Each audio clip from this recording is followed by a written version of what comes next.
Double homicide suspect appears in court. Carjacking and jewelry store theft suspect arrested, and primary election results are in. You're watching St. George News at 5. Good afternoon, I'm Amy Bennett. Mia Bailey, the suspect in last week's double homicide of a Washington City couple, appeared for her first court hearing Wednesday morning at the 5th District Courthouse. Here's Chris Reed with the full story. The suspect in last week's double homicide in Washington City made her first appearance in court Wednesday morning.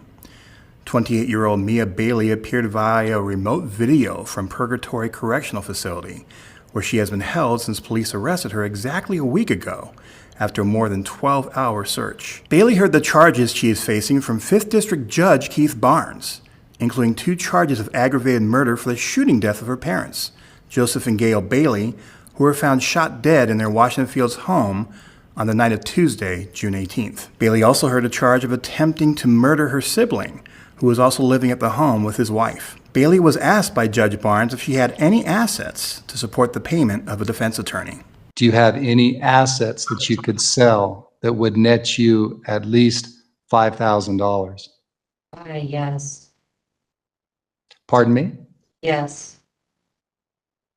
And what assets do you have? I have jewelry. I have my car. That's a little bit complicated. I would have to. I have let's see. I have a Apple MacBook Air, the higher end one. I have silverware dishes, like some high-end ones. I have high-end computer electronics that were probably about a couple of thousand, or at least 1,000. Okay, thank you. Units. Barnes then declared Bailey indigent and appointed defense attorney Ryan Stout to defend Bailey in further hearings. The next hearing was set for July 10th. Thanks, Chris. 21-year-old Aaron Esquivel of Las Vegas was arrested and jailed without bail for a December carjacking and jewelry store burglary in St. George.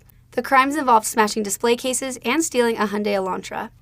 A cell phone recovered from the jewelry store received text, including one message that ultimately was used to identify Esquivel as the cell phone owner. Esquivel faces multiple felony charges, including aggravated robbery and vehicle theft, and will appear in court on Thursday. In the Republican primary races, the Associated Press called wins for Representative John Curtis and Governor Spencer Cox. In the 2nd Congressional District, Representative Celeste Malloy leads Colby Jenkins with 52% of the vote. In local races, Joanne Brinton leads for State School Board District 15, and Senator Dawn Ipsen leads in Utah Senate District 29.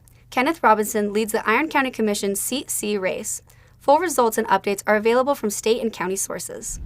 A historic World War II-era half-track military vehicle was stolen from the Dixie National Forest near Boulder Mountain Row Lakes between June 21st and 22nd. The White Motor Company half-track, part of a protected archaeological site, was illegally removed. Authorities emphasize the theft's seriousness and cite the Archaeological Resources Protection Act of 1979. An investigation is ongoing, and anyone with information is urged to contact Forest Service Intermountain Region Investigative Analyst Robert Smith at 775-420-1479.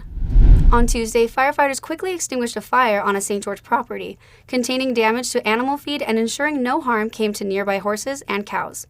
We'll go to Haven Scott for the details. Firefighters quickly doused a fire on a St. George property with farm animals in a pasture nearby. Emergency dispatchers received the call to a structure fire near the corner of 2240 East and 3670 South just before 7 p.m. on Tuesday. St. George Fire Department Battalion Chief Tyler Talbot said due to the quick response of engines 26 and 29, the only damages reported occurred to a storage container filled with feed for the animals. So we got paged to a cargo container that had hay in it that was reported to be on fire and smoking. Our first rig that's based out of the bottom of Little Valley here was first to arrive.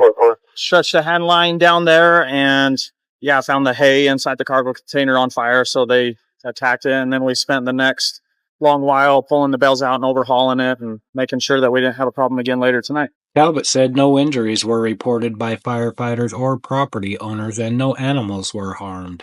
Thank you for watching St. George's at 5. I'm Amy Bennett with St. George News, your #1 source for local news. This has been St. George News at 5.